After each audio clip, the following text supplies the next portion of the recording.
Hello everyone and welcome back to my channel. Today in this video we are going to take up the part 2 of chapter 4 class 7 science curiosity book, and the name of the chapter is the world of metals and non-metals, as the part 1 is already done.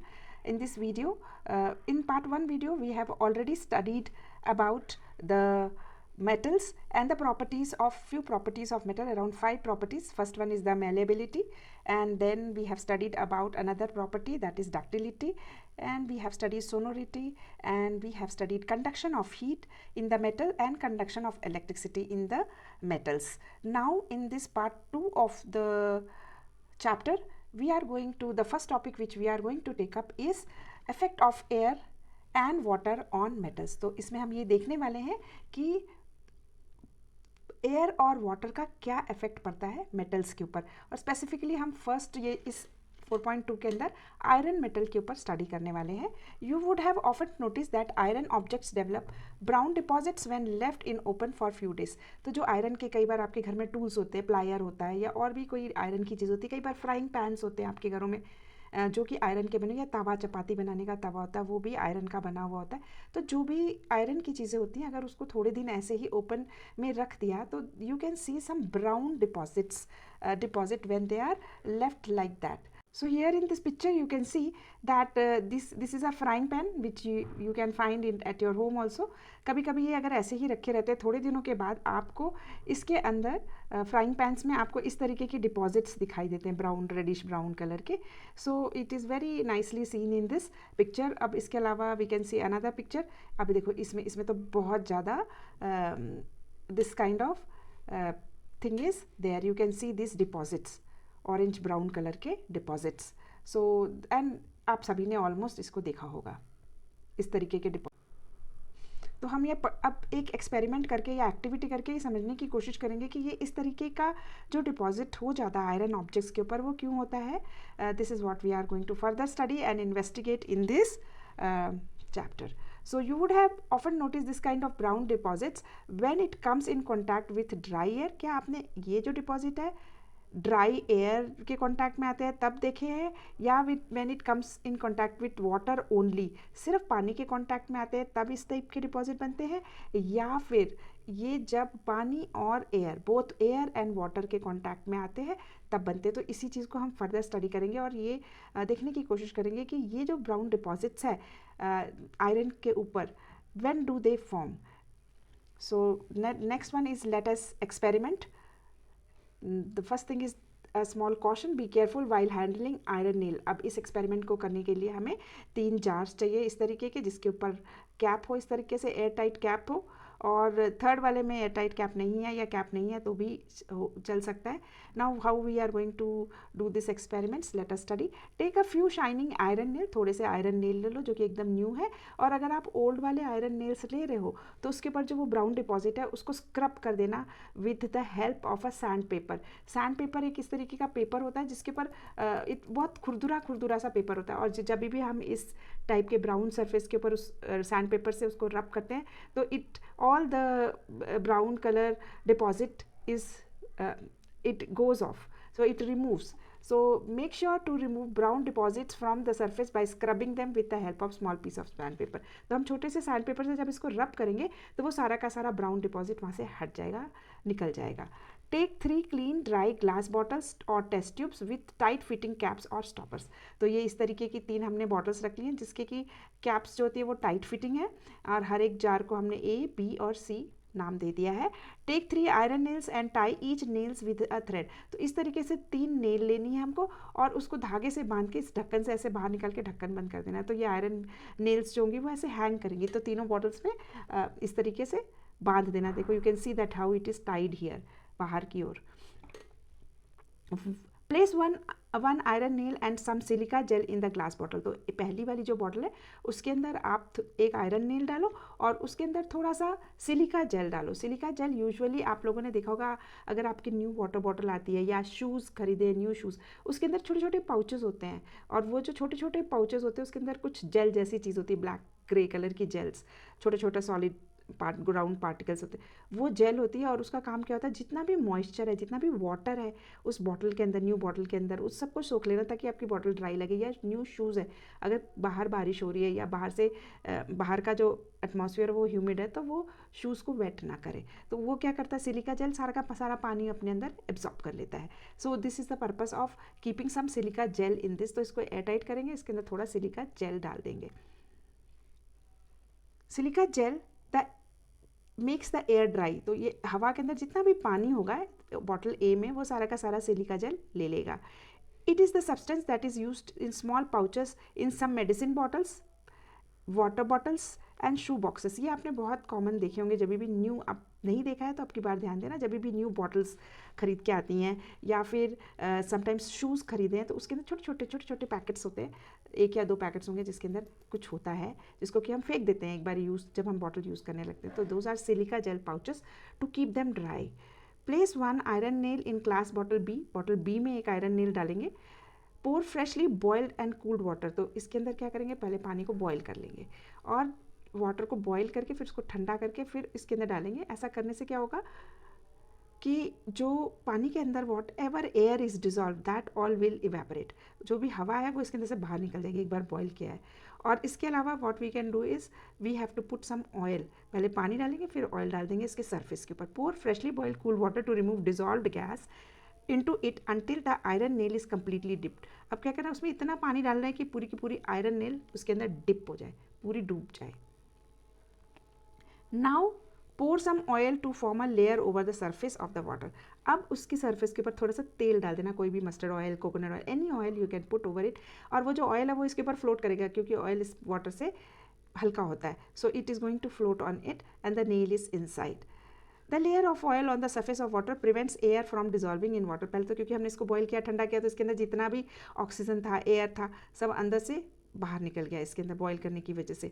अब क्या है कि इसके ऊपर हमने oil डाल दिया, तो अब इसके अंदर कोई भी, इस पानी के अंदर there is no air present because it is boiled cooled and put in this. और उसके ऊपर से हमने ऑयल डाल दिया, तो the layer of oil on the surface of the water prevents the air from dissolving in water and cap the glass bottle tightly। तो क्या होगा कि जब हम इसके ऊपर इसके सरफेस पे, जो जार बी है इसके सरफेस पे ऑयल डाल देंगे तो पहले ही बॉइल्ड वाटर के अंदर तो कोई एयर नहीं है, फिर इस पर एक वाटर की लेयर, ऑयल की लेयर डाल देंगे तो क्या होगा, और एयर इसके अंदर नहीं जा पाएगी because it will block the going of the air. तो next is comes the bottle C. अब बॉटल सी में हम क्या करेंगे, place 1 nail in glass bottle C and pour some water so that the iron nail is partially dipped in it. तो इस वाले case में क्या करना है, हमें आयरन नेल में इसमें इस बॉटल में पानी डालना है और वो जो पानी हम डालेंगे वो पार्शियली डिप्ड होगी, जो पानी के अंदर होगी और आधी बाहर होगी, आधी या थोड़ी सी बाहर होगी और थोड़ी अंदर होगी। कीप दिस ग्लास बॉटल अनस्टॉप्ड, इसके ऊपर कोई ढक्कन लगाने की ज़रूरत नहीं है, इसको क्लोज करने की ज़रूरत नहीं है। This allows the iron nail to come in contact with both water and air. तो इस वाली बॉटल में क्या हो रहा है कि जो ये आयरन की नेल है ये हवा के भी कॉन्टैक्ट में आ रही है, एयर के कॉन्टैक्ट में भी आ रही है और यहाँ पे वाटर क्योंकि ऑलरेडी फिल्ड है तो इस नेल में ये both water as well as air के कॉन्टैक्ट में आ रही है। जबकि आप अगर बॉटल नंबर ए देखोगे, अगर इस बॉटल को देखोगे तो आप देखोगे कि इसके अंदर क्योंकि सिलिका जेल डाल दिया है और सिलिका जेल क्या करता है, सारा वाटर अपने अंदर एब्जॉर्ब कर लेता है। तो इस पर्टिकुलर बॉटल में the nail is in contact with, because water is all absorb so it is in contact with air only. ठीक है, जो बॉटल के अंदर एयर है उसके अंदर से वाटर सारी एब्जॉर्ब करिए पर एयर इज़ देयर। अब इस वाली बॉटल को अगर आप देखते हो तो इसमें the nail is in contact with water only, क्योंकि इसके वाटर को बॉयल कर दिया तो इसमें जितनी एयर थी वो बाहर निकल गई और उसके ऊपर मस्टर्ड ऑयल डाल दिया है तो इसके अंदर और एयर आ नहीं सकती। तो इस वाली पहली बॉटल में एयर के कॉन्टैक्ट में है ये नेल, दूसरी बॉटल में ये सिर्फ वाटर के कॉन्टैक्ट में है। और तीसरी वाली जो बॉटल है इसमें the nail is in contact with air as well as water, both air and water ये दोनों के कॉन्टैक्ट में है। तो ये आपको रिमेंबर करना है क्योंकि पीछे नीचे जाके हम लेसन में आगे इन ऑब्जर्वेशंस को एक टेबल में लिखने वाले हैं।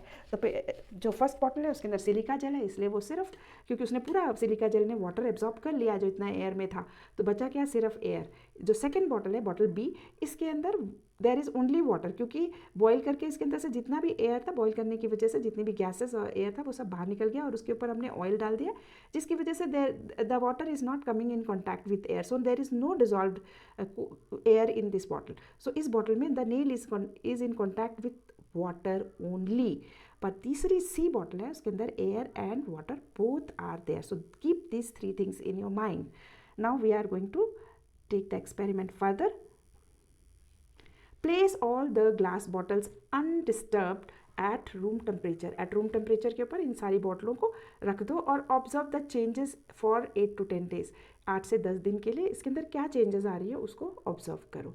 Record your observation in table 4.3. अब इस वाली टेबल में आपको इसकी observations को record करना है. Now the first bottle में हमने क्या डाला था? सिलिका जेल डाला था. सिलिका जेल डाला था जिसकी वजह से वो बॉटल के अंदर, सिर्फ दिस बॉटल के अंदर जो नेल है it is in contact with air only, सिर्फ एयर के कॉन्टैक्ट में है. तो अब देखो यहाँ पे लिखना होगा प्रेजेंस ऑफ वाटर. इसमें सिलिका जेल डाला, सारा वाटर एब्जॉर्ब हो गया, तो प्रेजेंस ऑफ वाटर है? नो. ठीक है. प्रेजेंस ऑफ एयर है? यस, करेक्ट, क्योंकि एयर इज प्रेजेंट. ऑब्जर्वेशन में क्या लिखोगे? फॉर्मेशन ऑफ ब्राउन डिपॉजिट हो रहा है आयरन नेल पे कि नहीं? तो observation will be there is no formation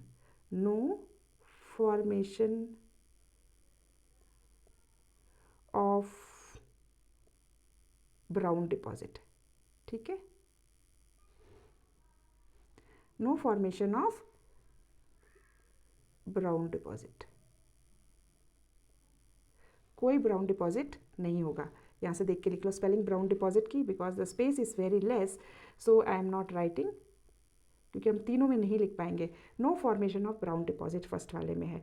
अब जो सेकंड वाला है, सेकंड वाले में क्या किया? पहले पानी को बॉईल कर दिया तो उसके अंदर जितना भी एयर था वो बाहर निकल गया, गैसेस निकल गई उसके अंदर से बाहर, फिर उसके ऊपर एक ऑयल की लेयर डाल दी. तो जो दूसरी नेल है उसमें प्रेजेंस ऑफ वाटर है, सिर्फ वाटर प्रेजेंट है, इजंट इट? कोई एयर नहीं है उसके अंदर. तो presence of water is there. The answer here you will write yes, presence of water is there. Presence of air is there? No, क्योंकि बॉईल करके सारा का सारा उसके अंदर से एयर निकाल दिया गया है. अब 8 to 10 डेज के बाद आप क्या ऑब्जर्व करोगे? आप ऑब्जर्व करोगे कि देयर इज नो फॉर्मेशन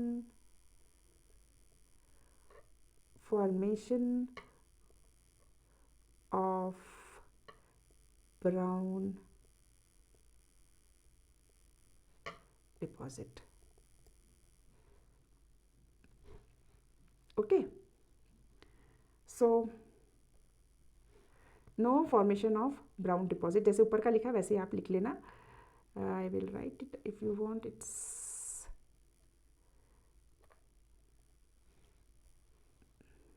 अगला सी में क्या है? Presence of water. Yes, you have to presence of water. अगर हम देखेंगे तो answer will be yes, there is presence of water. presence of air, yes, क्योंकि उसका ढक्कन भी खोल के रखा हुआ है तो presence of air भी है. observation में there will be brown deposit on the nail, so brown deposit on nail will be found. ठीक है, सो इस केस में there will be brown deposit, third वाले केस में. Now coming further, what can you conclude by this experiment? What can you conclude?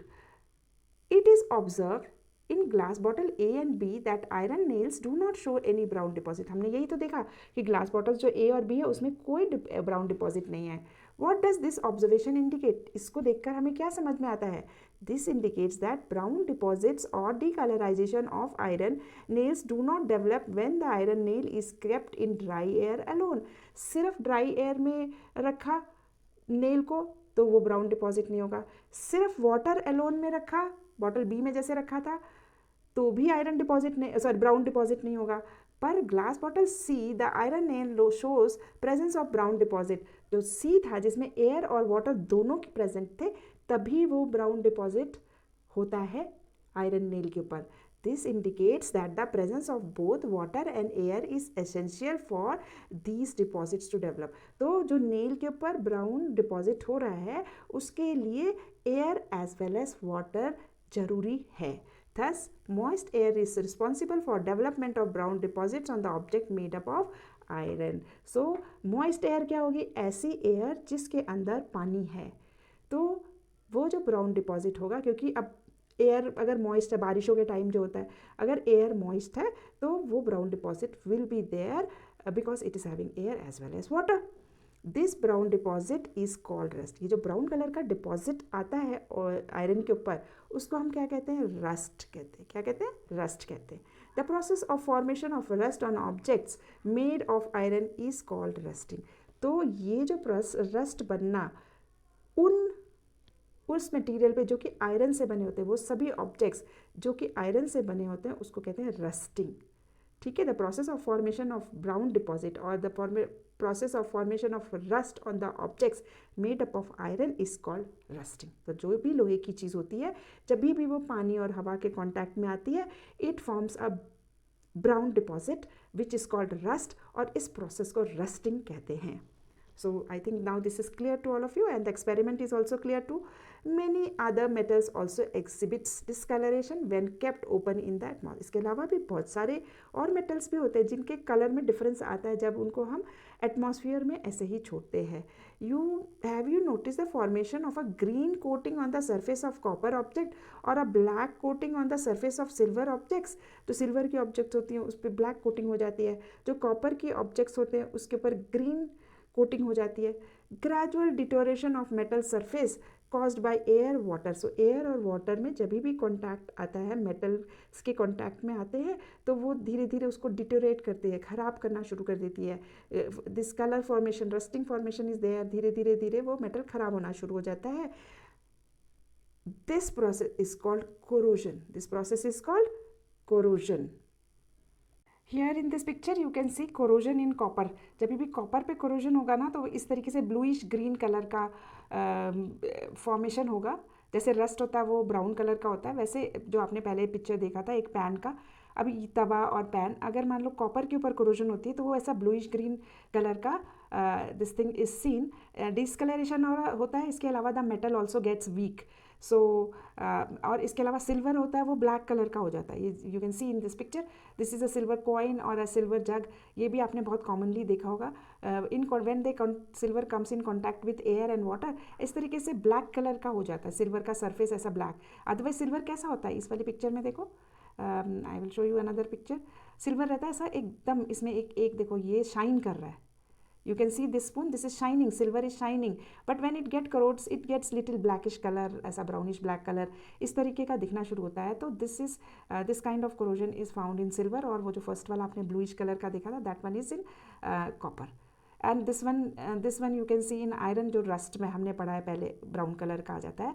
That is the rust formation in iron utensils. So now you know very well that what is rusting, जो कि iron में होती है. और इसके अलावा भी air और वाटर के कांटेक्ट में आके कुछ और ऐसे मेटल्स हैं जो कि अपना डीकलराइजेशन, अपना कलर चेंज करते हैं. जैसे कि कॉपर यूजुअली वो ब्लू ब्लैक ऐसा ग्रीनिश ब्लू कलर का हो जाता है. और जो आयरन सिल्वर के जो ऑब्जेक्ट्स होते हैं, they take a blackish colour and they get deteriorated. धीरे धीरे वो ख़राब होना शुरू हो जाते हैं. और जब भी वो एयर और वाटर के कांटेक्ट में आते हैं, उसको हम कहते हैं, उस प्रोसेस को हम कहते हैं corrosion. Do you know that rusting of iron is a serious problem now in our country? Every year an enormous amount of money is spent to replace or repair iron structures damaged due to rusting. क्या होता है? Rusting होते वो जो iron है वो बहुत week हो जाता है और उसको फिर से रिप्लेस करना पड़ता है. आयरन का जो भी स्ट्रक्चर बना हुआ है उसको रिप्लेस करना पड़ता है, तो बहुत सारा मनी भी वेस्ट होता है. Now the rusting of iron can be prevented. अब हम रस्टिंग ऑफ आयरन को कैसे प्रिवेंट कर सकते हैं? The rusting of iron can be prevented by several method. अब हम आगे ये पढ़ने वाले हैं कि हम इनको रस्टिंग से कैसे प्रिवेंट कर सकते हैं. पेंटिंग से, उसके ऊपर पेंट कर दो। मतलब बेसिकली हम आयरन का जो सरफेस है उसको एयर और वाटर के कांटेक्ट में ना आने दें, तो उसके बीच में हम कुछ ऐसा लगा दें जिसकी वजह से आयरन के ऊपर हम ऐसा कुछ कर दें या लगा दें ताकि वो एयर और वाटर के कांटेक्ट में ना आए। जब वो एयर और वाटर के कांटेक्ट में नहीं आएगा, then what will happen, it will not corrode और it will not, rusting will not happen. So वो जो मेथड्स हैं, एक तो है पेंट। अगर हम एक किसी भी आयरन का कोई भी हमारे पास टूल्स है या आयरन का कोई भी मटेरियल है या ऑब्जेक्ट है, उसको आप पेंट कर दो। अगर आप पेंट कर दोगे क्या होगा कि वो आयरन जो है वो वाटर और एयर के कांटेक्ट में नहीं आएगा, तो इट विल नॉट रस्ट। इसके अलावा ऑयलिंग, उसके ऊपर एक लेयर ऑयल की लगा दो। अगर आप एक लेयर ऑयल की लगा दोगे तो again by oiling it will not come in contact with air and water. Greasing, grease लगा दो उसके ऊपर so that it cannot come, and applying a protective layer of zinc metal on iron, that is called as galvanization। तो zinc metal जो होता है उसको melt करा जाता है और उसके बाद उसके ऊपर एक लेयर ऑफ जिंक लगा दी जाती है सो दैट, और इस आयरन के ऊपर तो वो एक शाइन आ जाती है उसके ऊपर, और again the iron metal is not in direct contact, so rust will not be formed. उसको हम कहते हैं, इस प्रोसेस को, putting a protective layer of zinc metal on iron is called galvanization. We will learn more about this in higher grades. तो जब आप higher classes में जाओगे तो गैल्वेनाइजेशन के बारे में और पढ़ोगे आप। Fascinating fact, the wonder of ancient Indian metallurgy, the iron pillar of Delhi was made in times of Chandragupta II। तो ये एक दिल्ली में एक आयरन पिलर है जो कि बहुत पहले चंद्रगुप्त जो टाइम था, चंद्रगुप्त II का टाइम था, 1600 years ago। ये पिलर दिल्ली में today also it exist and it is about 8 meters high and weighs more than 6000 kilograms। और उसकी जो वेट है वो 6000 kilograms है। What is interesting about this iron pillar, इस लोहे की पिलर का इंटरेस्टिंग चीज़ क्या है कि ये despite all this years of facing winds, rainfall and intense weather, it has barely any rust. इतने दिनों से ये लोहे का खंभा, this is there in 1600 years पुराना और 6000 kilograms का है, पर उसके ऊपर अभी तक रस्ट नहीं आया, बहुत कम रस्ट है। In other words, it has been made in a way that it resists rust. This tells us about the skill that were developed in metal technology in India। तो अगर आप इसको देखोगे, जो कि आयरन का पिलर है पर अभी तक इसमें रस्ट बहुत कम लगा है, जो कि 1600 ईयर पुराना है और एयर और वाटर इसको के से एक्सपोज्ड है। तो दिस शोज़ कि इंडिया में इसको इस तरीके से बनाया गया है ताकि इसमें रस्टिंग ना हो। सो इंडिया की टेक्नोलॉजी, मेटल टेक्नोलॉजी कितनी डेवलप थी उस समय, this is one fact you should know. So coming to the next topic, which is effect of air and water on other metals। अब हम थोड़े से metals के ऊपर air और water का क्या effect होता है, that is what we are going to study। Till now we have studied about the effect of air and water on iron। तो अब हम कुछ और metals लेंगे और we will see how air and water affects these metals। Now one of the metals which we will take is magnesium ribbon। Magnesium is one of the metals जिसको कि हम स्टडी करेंगे। द टीचर में demonstrate this activity, इस activity को आपके teacher show करेंगे। Now caution इसमें ये है कि you should keep a safe distance from when ever your teacher is demonstrating this activity, you should keep a safe distance, थोड़ी दूर पर आप खड़े रहेंगे। एंड इसके अलावा और भी एडवाइजेबल है कि student should wear a protective eye glass, आपकी आइज़ के ऊपर एक आई ग्लासेस लगाना जिससे कि आपको एक आइज़ के लिए प्रोटेक्शन रहे। Now take a magnesium ribbon about 3 to 4 centimeters long। The teacher is going to get this magnesium ribbon from the science lab and clean it by rubbing with a piece of sandpaper।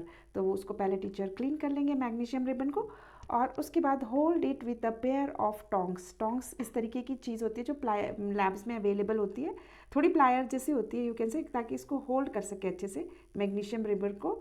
Not exactly like plier but it is something which can hold the magnesium ribbon and hold it with a pair of tongs। ignite the other end using a spirit lamp or a candle। और जो ribbon है, magnesium ribbon है, उसको फिर ignite मतलब उसको जलाना है with the help of a spirit lamp. Spirit lamp ये है जिसमें इसको हम स्पिरिट लैम्प कहते हैं।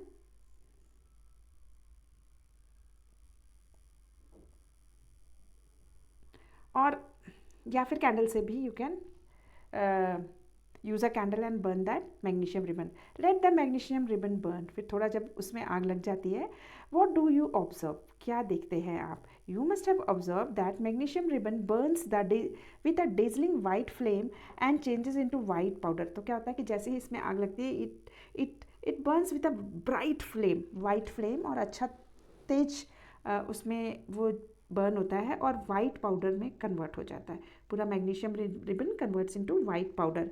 Collect it on a watch glass. So watch glass इस तरीके का एक छोटा सा कंटेनर होता है, ये भी लैब्स में मिलता है फॉर डूइंग द एक्सपेरिमेंट. इसको हम वॉच ग्लास कहते हैं. This powder is magnesium oxide. तो जो वाइट कलर का पाउडर बन गया है मैग्नीशियम का, वो पाउडर को क्या कहते हैं? Magnesium oxide powder. ठीक है, magnesium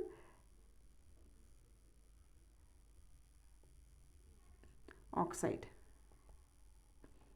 so this is formed due to the, और क्यों रिएक्शन से बनता है? जो एयर में ऑक्सीजन प्रेजेंट होती है वो और मैग्नीशियम दोनों रिएक्ट करते हैं और they form magnesium oxide. Okay, remember this now. So when it reacts with the oxygen, when magnesium reacts with the oxygen which is present in the air, it forms magnesium oxide. Add a few drop of warm water to this white powder. आप क्या करो, वो जो magnesium oxide का white powder बना हुआ है उसके अंदर थोड़ा सा वार्म वाटर डालेंगे और stir it well. Stir it मतलब मिक्स करना है उसको अच्छे से, एंड चेक इट्स नेचर. और उसके बाद हमें उसका एक नेचर चेक करना है कि वो एक एसिडिक है या बेसिक है. Recall the chapter exploring substances acidic, basic and neutral. Find out whether the solution of magnesium oxide is acidic और बेसिक और न्यूट्रल इन नेचर. तो आपने ऑलरेडी इससे पहले जो चैप्टर हमने पढ़ा हुआ है उसमें you have already studied about the acid base indicators. Now जो acid base और neutral indicators जो होते हैं उसकी हेल्प से you have to find out that कि वो एसिडिक नेचर का है या बेसिक नेचर का है. तो सबसे ईजी हो जाता है ब्लू लिटमस पेपर और रेड लिटमस पेपर. तो क्या करेंगे हम, you can use any of the acid base indicator. कोई भी एसिड बेस इंडिकेटर यूज़ कर सकते हैं. लैब्स में usually you get litmus paper, so we are going to test it with that. What effect does this solution have on blue litmus paper and red litmus papers. तो ये picture देखो आप. अब ये इसमें वो मिक्स्ड वाटर जो है वो डला हुआ है इसमें, और उसके अंदर ये ब्लू लिटमस पेपर डाल दिया है और एक रेड लिटमस पेपर डाल दिया है. तो जब आप इसको देखते हो तो जो रेड लिटमस पेपर है आप देखोगे वो कौन से कलर का हो गया है? ब्लू कलर का हो गया है. Red litmus paper has converted to blue colour. But जो ब्लू कलर वाला है there is no change. Blue वाले में कोई चेंज नहीं हुआ है. तो इसको देख के हमें ये समझ में आता है कि जो भी ये सॉल्यूशन है मैग्नीशियम ऑक्साइड का जो सॉल्यूशन है it is converting red litmus paper two blue. That means ये जो मैग्नीशियम ऑक्साइड का सॉल्यूशन है वो बेसिक नेचर का है. Okay, it is of basic nature. You would observe that it changes the color of red litmus paper to blue, hence it is basic in nature. Generally, oxides of metal are basic in nature. तो ये आपको याद रखना है कि oxides of metals are basic in nature. ये याद रखो, क्वेश्चन आंसर्स में भी ये क्वेश्चन आ सकता है. So oxides of metals are basic in nature. We will discuss this burning of magnesium ribbon further in the chapter changes around us physical and chemical. इस वाली टॉपिक को हम फिर से थोड़ा सा पढ़ेंगे, physical and chemical changes chapter में, changes around us. So coming to next, एक दो मेटल्स के बारे में हम और पढ़ लेते हैं. अभी तो हमने मैग्नीशियम का पढ़ा, और मैग्नीशियम को जब हम बर्न करते हैं तो इट फॉर्म्स मैग्नीशियम ऑक्साइड, और मैग्नीशियम ऑक्साइड का जब हम नेचर टेस्ट करते हैं it is basic in nature.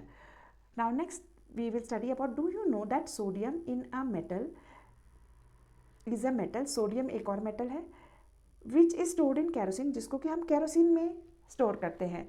क्यों कैरोसिन में स्टोर करते हैं? क्योंकि वो बहुत तेज़ी से रिएक्ट करता है ऑक्सीजन एंड वाटर के साथ. मैग्नीशियम भी रिएक्ट करा ऑक्सीजन के साथ, इसीलिए तो मैग्नीशियम ऑक्साइड बना. बट जो सोडियम है वो बहुत फास्ट रिएक्ट करता है ऑक्सीजन और वाटर के साथ. A lot of heat is generated in the reaction. और जब सोडियम ऑक्सीजन और वाटर के साथ रिएक्ट करता है तो बहुत सारी हीट भी जनरेट होती है. इसीलिए storing storing sodium in kerosene prevents its exposure to moisture and air. इसीलिए सोडियम को केरोसिन में स्टोर किया जाता है, केरोसिन के अंदर रखा जाता है, क्योंकि अगर ऐसे ही एयर में रख देंगे, बाहर ही रख देंगे, बॉटल में रख देंगे, तो एयर में भी थोड़ा वाटर प्रेजेंट होता है, तो एयर और वाटर से जब रिएक्शन होगा तो it is going to react very fast and उसकी वजह से it is going to generate lot of heat, therefore it is stored inside kerosene. Kerosene के अंदर रखा जाता है सोडियम को।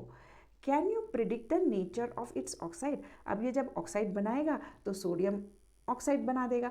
जो सोडियम ऑक्साइड होगा वो एसिडिक होगा या बेसिक होगा, क्योंकि सोडियम एक मेटल है बट नेचुरल। अभी अभी हमने पढ़ा है कि जो भी मेटल के ऑक्साइड्स होते हैं they are basic in nature, ठीक है, basic in nature. So sodium oxide भी जो होगा वो, जो जिस तरीके से यहाँ एक क्वेश्चन पूछा ना, इसका आंसर क्या होगा? इट विल बी बेसिक, क्योंकि हमें पता है किसी भी मेटल का जो ऑक्साइड होता है it is having basic nature. So let us now discuss some substances that do not behave like metals. अब हम कुछ सब्सटेंसेस ऐसे पढ़ेंगे जो मेटल के जैसे बिहेव नहीं करते हैं। मेटल्स कैसे होते हैं? They are lustrous, they conduct electricity, we have already studied so many other properties also, and उनका जो ऑक्साइड होता है वो बेसिक नेचर का होता है। तो अब हम कुछ ऐसे सब्सटेंस पढ़ते हैं जो कि मेटल्स के जैसे बिहेव नहीं करते, स्पेशली एयर और water. Now let us experiment and demonstration activity. The teacher में डिमॉन्स्ट्रेट दिस एक्टिविटी। टीचर ही इस एक्टिविटी को डिमॉन्स्ट्रेट करेंगे। This activity must be performed in a fume hood और अ वेल वेंटिलेटेड एरिया।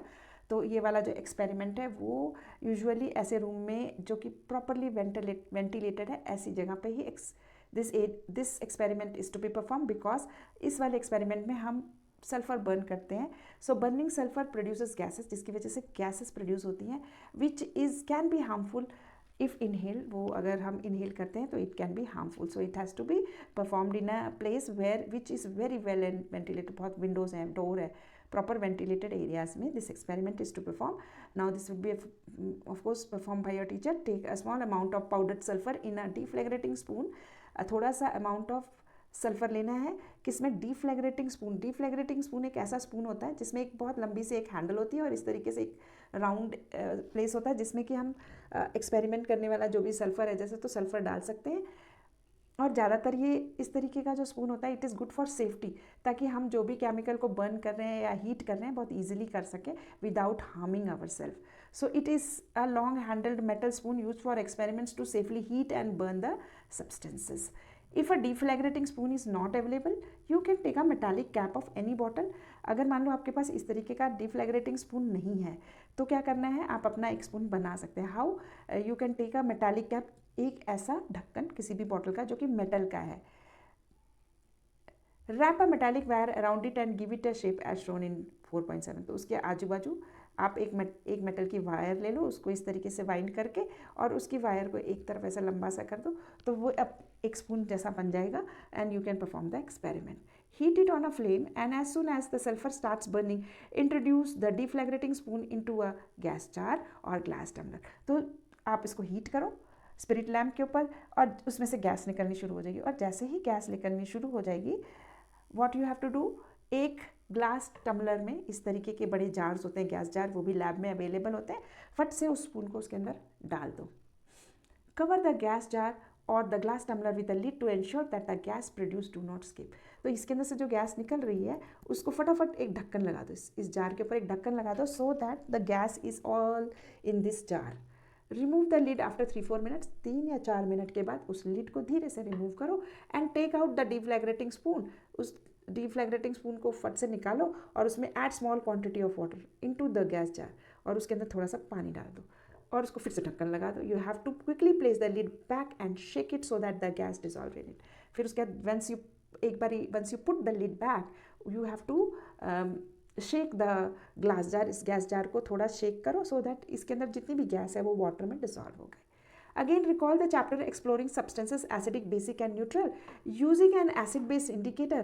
अभी आपको क्या करना है, वो जो पानी बन गया है उसके अंदर से जो गैस है वो डिसॉल्व हो गई है, उसको फिर से एसिड बेस इंडिकेटर से we are going to check whether the solution which is formed is acidic, basic या neutral. What do you observe? तो उसको जब आप ये एक्सपेरिमेंट करते हो कि जब चेक करते हो ब्लू लिटमस पेपर और रेड लिटमस पेपर से, हम इसको चेक करेंगे फिर से, और अब फाइंड आउट करते हैं कि ये जो सोल्यूशन है एसिडिक है, बेसिक है या न्यूट्रल है. You would observe that it is acidic in nature. तो हमने ये लिटमस पेपर लगाया इसमें उस सॉल्यूशन में, और ये रेड लिटमस पेपर है, no change. With red litmus paper there is no change, while blue litmus paper is changed to red color. अगर blue litmus paper red colour में चेंज हो जाता है, यानी कि ये जो सॉल्यूशन है वो एसिडिक है. कैसे है? Blue litmus is converting into red, so this solution is acidic. This shows that this solution is acidic. On burning होता क्या है now? On burning sulphur in air यानी oxygen, sulphur dioxide gas is formed. तो जब हम इसको burn करते हैं तो कौन सी गैस फॉर्म बनती है? Sulphur dioxide. और ये जो सल्फर डाइऑक्साइड गैस है, और जब हम इसको वाटर में मिक्स करते हैं तो क्या बन जाता है? Sulphurous acid is formed. तो वो एक एसिड बन जाता है. इसीलिए ये जो सॉल्यूशन है ये ब्लू लिटमस पेपर को रेड में कन्वर्ट करता है because of the sulphurous acid. Does sulphur behave in water the same way metals do? क्या सल्फर वाटर के अंदर सेम वे से बिहेव करता है जैसे कि मेटल्स करते हैं? That is perform an activity. जैसे कि हमने पढ़ा था एक सोडियम के बारे में, हमने इससे पहले वाले टॉपिक में पढ़ा कि हम सोडियम को केरोसिन ऑयल में रखते हैं क्योंकि एयर और वाटर में सोडियम रिएक्ट्स वेरी फास्ट, इसीलिए, और and it generates lot of heat. तो अब हम सल्फर के बारे में स्टडी करते हैं क्योंकि अभी हम एक सल्फर से एक्सपेरिमेंट कर रहे हैं. तो let us perform this also and see कि how does sulphur behave in water. Take some sulphur powder in a glass tumbler, add a small amount of water. उसके अंदर थोड़ा पानी डाल देते हैं. What do you observe? You may have notice that there is no reaction when sulphur is placed in water. तो जब भी हम सल्फर को पानी में डालते हैं तो कोई रिएक्शन नहीं होता है. So we see that sulphur doesn't reacts with water. Substances like sulphur, और इसके अलावा एक और सब्सटेंस है फॉस्फोरस, बिहेव डिफरेंटली, दोनों के दोनों डिफरेंटली बिहेव करते हैं with air and water than metals.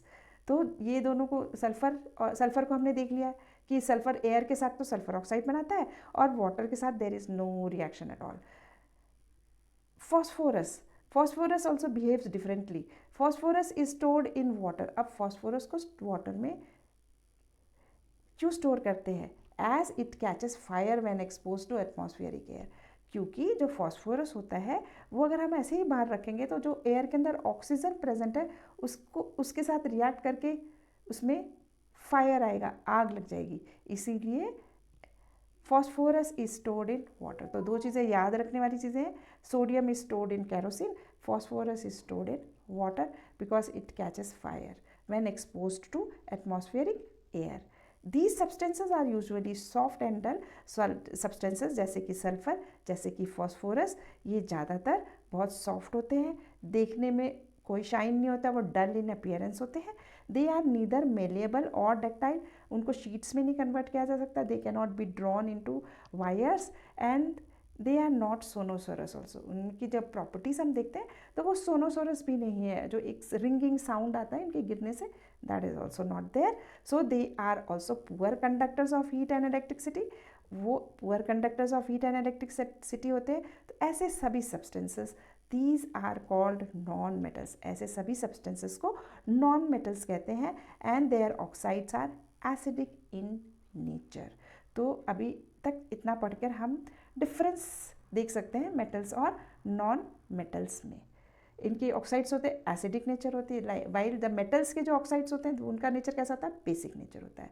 अब इसके अपोजिट आप देखो, ये सॉफ्ट और डल होते हैं, जो मेटल्स होते हैं हार्ड होते हैं, और डल भी नहीं होते. They are lustrous in appearance, shine होती है उनमें. They are neither malleable. जो नॉन मेटल्स होते हैं वो शीट्स में नहीं कन्वर्ट होते और वायर्स में भी नहीं कन्वर्ट किए जा सकते, पर जो मेटल्स होते हैं they are malleable and they are ductile also. इसके अलावा the metals when fall they make a sonorous. Sonority एक प्रॉपर्टी उनके अंदर होती है, एक साउंड आता है, ringing sound, while the non metals do not have that ringing sound. इसके अलावा the metals are good conductors of heat and electricity while non metals are poor conductors of heat and electricity. So these all are the basic differences between the metals and the non-metals. Some other non-metals are कुछ और non metals के नाम हैं are oxygen, hydrogen, nitrogen, carbon etcetera. This must not be confused with the materials such as plastic, glass, wood, rubber and paper. ये plastic, glass, would, rubber, paper ये different है, और जो मेटल्स और non metals है वो different चीज़ें हैं. जो नॉन मेटल्स, कुछ नॉन मेटल्स के एग्जांपल है oxygen, hydrogen, nitrogen, carbon. These materials are not classified as metals and non-metals because they are not elements. तो ये जो रबर है, वुड है, इन सबको हम मेटल्स और नॉन मेटल्स की कैटेगरी में रख नहीं सकते क्योंकि ये एलिमेंट्स नहीं हैं. Dive deeper. Metals and non-metals are subcategories of substances called elements. तो जो metals और non-metals होते हैं वो सब elements है. An element is a substance that cannot be broken down into simpler substances. तो elements क्या होते हैं? और सिंपल सब्सटेंसेस में हम उनको ब्रेक नहीं कर सकते. Presently 118 elements are known and these elements are the basic building blocks of all matters. तो ये अभी तक प्रेजेंटली 118 एलिमेंट्स हम जानते हैं और वो सभी मैटर का बिल्डिंग ब्लॉक्स है. Some are naturally occurring while others are artificially made in the laboratory and do not exist in nature. तो कुछ तो होते हैं जो naturally occurring होते हैं. आयरन है, कॉपर है, ये सब naturally occurring है. फॉस्फोरस, सल्फर, ये सब naturally occurring है. ऑक्सीजन है, हाइड्रोजन है. पर कुछ लैब्स में भी आर्टिफिशियली बनते हैं and they do not exist in nature. You will study more about elements in higher grades और इन elements के बारे में आप higher classes में और अच्छे से पढ़ने वाले हैं. Now coming to the next topic, are non-metals essential in everyday life? हमने metals तो पढ़ लिया, बहुत जगह metals everyday life में helpful होते हैं. अब हम ये समझने की कोशिश करते हैं कि क्या non-metals भी essential होते हैं. You often observe many metals in your day-to-day life because of their distinct properties such as their lustrous nature, heat and electrical conductivity and high strength. Because उनमें ये सारी प्रॉपर्टीज़ होती हैं, हीट कंडक्शन की, electricity conductivity की, so wires, every day to day high strength है, बहुत सारी चीज़ें हम मेटल से बनाते हैं. However, this should not give an impression to in your mind that non-metals are not important in our life. So इससे हमें ये नहीं समझना चाहिए कि मेटल से हमारी लाइफ के लिए इम्पॉर्टेंट है. We breathe in oxygen. Oxygen क्या है? It is a non metal. तो हम ऑक्सीजन से ब्रीद करते हैं, which is a non metal, and without it we would not be able to survive. So non metals भी बहुत इंपॉर्टेंट है. Can you think of any other uses of oxygen? Yes, oxygen is use for burning. ठीक है, अगर oxygen नहीं होगा ना तो पेपर जैसे कैंडल को जलाते हैं तो कैंडल जलेगी ही नहीं बिना ऑक्सीजन के. Carbon is essential in every day life because it is the building block of our life forms. Carbon जरूरी है हमारे लिए एवरीडे लाइफ में. It is the key components of protein, fats and carbohydrate. जो हम खाना खाते हैं उसका एक इम्पॉर्टेंट कॉम्पोनेंट है. प्रोटीन्स में जब प्रोटीन्स में कार्बन प्रेजेंट होता है, फैट्स में कार्बन प्रेजेंट होता है, कार्बोहाइड्रेट में कार्बन प्रेजेंट होता है, which are necessary for growth and energy. Nitrogen is used in manufacturing of fertilisers. Nitrogen is again a non metal और ये सब यूज़ होता है फर्टिलाइजर्स बनाने में and other chemicals. It is essential nutrient for growth of the plant. तो fertilisers में जो नाइट्रोजन होता है उसकी हेल्प से प्लांट्स की ग्रोथ में बहुत हेल्प मिलती है. Chlorine is a non metal commonly use in water purification. तो क्लोरीन भी एक नॉन मेटल है जिसमें कि हम वाटर प्योरीफाई करने के लिए यूज़ करते हैं. A solution of iodine a non metal is applied on wound as an antiseptic. इसके अलावा आयोडीन एक ऐसा सॉल्यूशन है जो कि नॉन मेटल है और जब भी कहीं चोट लगती है तो आयोडीन सॉल्यूशन एंटीसेप्टिक के जैसे यूज़ होता है. सो metals as well as non-metal both are very essential for our life. Now science and society. Now let us see this. Do you know that many metals and their alloy mixture of two or more metals or a metal and a non-metal are important for daily use as utensils and tools. अब देखो इसके अलावा जो metals होते हैं कई बार क्या होता है कि बहुत सारे metals and their alloy. Metals को क्या करते हैं जब हम दूसरे और मेटल्स से या किसी नॉन मेटल से मिक्स करके एक न्यू मेटल बनाते हैं, एक न्यू सब्सटेंस बनाते हैं rather I will say, that is called alloy. ठीक है, जब दो मेटल्स को मिक्स करके जो एक नया सब्सटेंस बनेगा या मटेरियल बनेगा that is called as alloy. Mixture of two or more metals or a metal and a non metal are important for our daily use. Daily use के बर्तन, टूल्स, जैसे कि स्टेनलेस स्टील है वो किससे बनता है? आयरन और carbon. Iron is a metal, carbon is a non metal. इन दोनों को मिक्स करके जो एक एलॉय बनता है उसको स्टील कहते हैं। तो स्टील से बहुत सारे बर्तन बनते हैं, तो हमारी रोज़मर्रा की ज़िंदगी में it is used. These are also important for modern technologies and essential in almost every industry. सब जगह ये यूज़ होते हैं। Some special metals are also used in atomic energy such as zirconium, aerospace में यूज़ होता है titanium etcetera. In India, many metals, especially iron and aluminum, are recycled to minimize waste and contribute to sustainability. और बहुत सारे जो metals हैं जैसे कि आयरन और एल्यूमिनियम को क्या करते हैं, रिसाइकल करके जो वेस्ट में चला जाता है उसको रिसाइकल करके फिर से चीज यूटेंसिल्स या something else is made, so to and contribute to sustainability. So with this we see that we come to the end of the chapter, and this is the end of the chapter. And with this, and in my next video we are going to discuss the question answer. Let us enhance our learning, so we'll come up with the video in 1 or 2 days. Thank you all for watching this video, and if you like my video, kindly like and subscribe my channel.